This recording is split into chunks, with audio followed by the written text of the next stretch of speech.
ইরানকে সামরিক শক্তিতে দৃঢ় করবে রাশিয়া। এরই মাঝে সামরিক সহযোগিতা সম্প্রসারণ প্রসঙ্গে বৈঠকও সেরে ফেলেছে দেশ দুটি, যার ফলে উৎকণ্ঠায় ইসরায়েল ও যুক্তরাষ্ট্র। কারণ তেহরানের সাথে মস্কোর একজোট হওয়া নিয়ে মধ্যপ্রাচ্যে দুর্বল হয়ে পড়বে মার্কিনী বলয় এমন সম্ভাবনা সমরবিদদের। ইরানের পারমাণবিক ও সামরিক স্থাপনায় ইসরায়েল যুক্তরাষ্ট্রের সাম্প্রতিক হামলায় তেহরানের প্রতি ঝুঁকেছে অনেক শক্তিশালী রাষ্ট্র। আর রাশিয়া তো আগে থেকেই ইরানের শক্তিশালী বন্ধুদের মধ্যে অন্যতম। তাই তো তেহরানকে সহযোগিতায় অনেকটাই উদার রাশিয়ার প্রেসিডেন্ট ভ্লাদিমির পুতিন। ইরানের বিরুদ্ধে ইহুদিবাদীদের সাম্প্রতিক যুদ্ধের পর তেহরানের সাথে সম্পর্ক আরও জোরদার করার দিকেই মনোযোগ দিয়েছে রাশিয়া। তারই অংশ হিসেবে সামরিক সহযোগিতা সম্প্রসারণে এবার দুই দেশের প্রতিরক্ষামন্ত্রী পর্যায়ের বৈঠক অনুষ্ঠিত হয়েছে।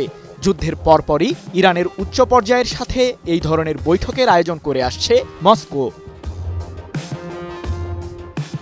২১ জুলাই রাশিয়ার রাজধানী মস্কোতে দেশটির প্রতিরক্ষামন্ত্রী আন্দ্রে বেলোসোভের সাথে বৈঠকে বসেন ইরানের প্রতিরক্ষামন্ত্রী আজিজ নাসিরজাদে।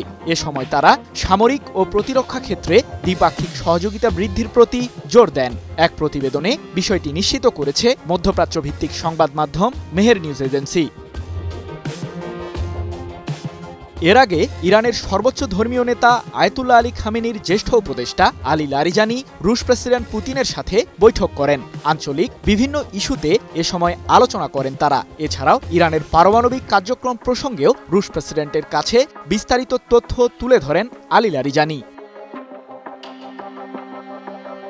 সব মশার বিরুদ্ধে সুরক্ষা দিতে এলো বসুন্ধরা এক্সট্রিম অ্যারোসল, মশার বিরুদ্ধে এক্সট্রিম সুরক্ষা। এদিকে ক্যাস্পিয়ান সাগরে একটি যৌথ নৌমহড়ার আয়োজন করেছে রাশিয়া ও ইরান।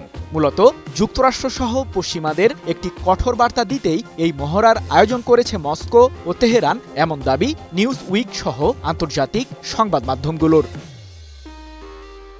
সৃজন মাহমুদ, নিউজ 24।